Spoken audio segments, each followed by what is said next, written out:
তৃতীয় শ্রেণীর শিক্ষার্থীরা, তোমাদের গুণের অধ্যায় একটা যোগ্যতা ভিত্তিক প্রশ্ন। এটা গুণের অধ্যায় থেকে এরকম ভাবে থাকতে পারে, যোগ্যতা ভিত্তিক। একটু শোনো। 14টি কলমের মূল্য 140 টাকা। 14টি আমাদের পক্ষে পেন্সিল থাকতে পারে, 14টি জায়গায় 12টি থাকতে পারে, 140 জায়গায় আরেকটা সংখ্যা থাকতে পারে, সমস্যা নাই। 14টি কলমের মূল্য 140 টাকা। 3টি কলম কিনতে যত টাকা লাগে, খেয়াল করো কথাটা। 3টি কলম কিনতে যত টাকা লাগে তা দিয়ে একটি খাতা কেনা যায়। তাহলে বুঝা গেল কলম 3টার যে দাম, ওই দাম দিয়ে বা ওই মূল্য দিয়ে খাতা কয়টা কিনা যায়? একটা। প্রথম কাজ হলো ক নাম্বার, একটি কলমের মূল্য কত? একটি কলমের মূল্য কত? তাহলে দেখো 14টি কলমের মূল্য যদি 140 টাকা হয়, একটা কলমের মূল্য কম হবে। কম হলে আমরা ভাগ করতে হবে। 140 দিয়ে আমরা 14কে কি করব? ভাগ করব। তাহলে আমরা ক নাম্বারটা এইভাবে লিখতে পারি যে 14টি কলমের মূল্য কত টাকা? 140 টাকা। এই তাহলে সুতরাং একটি কলমের মূল্য আমরা 140কে 14 দিয়ে ভাগ করব। এই ভাগটা দেখো একদম সহজ একটা ভাগ। আমরা এখানে রাফ করি একটু। দেখো 14 দিয়ে আমরা 140কে ভাগ করব। 14 দিয়ে 14কে কয়বার যায়? একবার। 14কে 14, 14কে 14, কি থাকলো? এই শূন্যটা। এই শূন্যটা আমরা এখানে দিলাম, এখানে দিলাম, এখানে দিলাম, 10 টাকা। শেষ। তাহলে একটি কলমের মূল্য কত টাকা? 10 টাকা। আমাদের ক নাম্বারটা হয়ে গেল। আমরা এবার খ নাম্বারটা একটু দেখব। ক্ষয়ে কি বলছে? ক্ষয়ে বলছে 32টি কলমের মূল্য কত? সহজ হিসাব।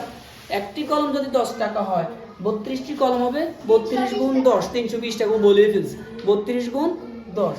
তাহলে এখানে আমরা লিখতে পারি একটি কলমের মূল্য 10 টাকা। একটি কলমের মূল্য 10 টাকা, তাহলে আমাদের কয়টি কলমের মূল্য বের করতে বলছে? 32টি। হ্যাঁ, কলমের মূল্য 32 গুণ 10 টাকা। আমরা এখানে লিখতে পারি 320 টাকা। কিভাবে এই গুণটা আমরা কিভাবে করলাম দেখো। এই শূন্যটা আমরা এখানে লিখে দিলাম, শূন্যটা আলাদা করে এখানে লিখে দিলাম। তাহলে থাকলো আর কত? 1। আমি যদি 1 দিয়ে 32কে গুণ করি, 32কে 32, সহজ হিসাব। আর যদি কেউ এভাবে না বোঝে, সেইভাবে দেখো একটু কিভাবে করি। এই যে 2 শূন্যের 0, 3 শূন্যের 0, এবারের জন্য একটা 0, 2 একে 2, 3 একে 3, 0 2 3, এটা হয়ে গেল 320 টাকা। তো সহজে আমরা এইভাবেই করি। এই শূন্যটা আমরা এখানে লিখে দিলাম, এখানে থাকলো 1, আর এদিকে থাকলো 32, 2 একে 2, 3 একে 3, 320 টাকা। খ নাম্বারটা হলো। এবার গ নাম্বারে কি বলছে আমরা একটু দেখি। 3টি খাতার মূল্য কত? 3টি খাতার মূল্য কত? কিন্তু এখানে কোথাও খাতার মূল্য দেওয়া নাই। কিন্তু এখানে একটা কথা বলছে, 3টি কলম কিনতে যত টাকা লাগে। তাহলে একটা কলম কিনতে লাগবে 10 টাকা, 3টি কলম কিনতে কত টাকা লাগবে? 30 টাকা। একটি কলম কিনতে লাগবে 10 টাকা। তাহলে আগে আমরা ওই কাজটা করে ফেলি। এই যে একটি কলমের মূল্য, আমরা আবার একটু এই কাজটা করি।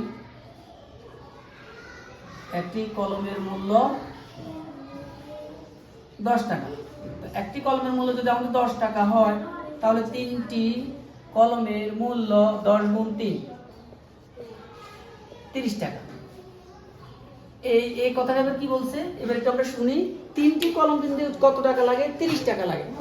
লাগলে তা দিয়ে একটি খাতা কিনে যায়। তার মানে আমি যখন 30 টাকা দিব, দোকানদার আমাকে 3টা কলম দিবে। আর যখন আমি খাতা দিব, যে আপনি আমাকে একটা খাতা দেন, তখন আমার থেকে সে কত টাকা? 30 টাকা নেবে।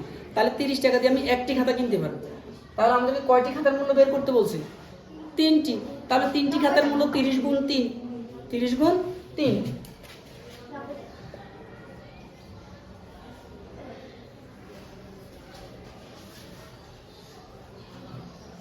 30 গুণ 3,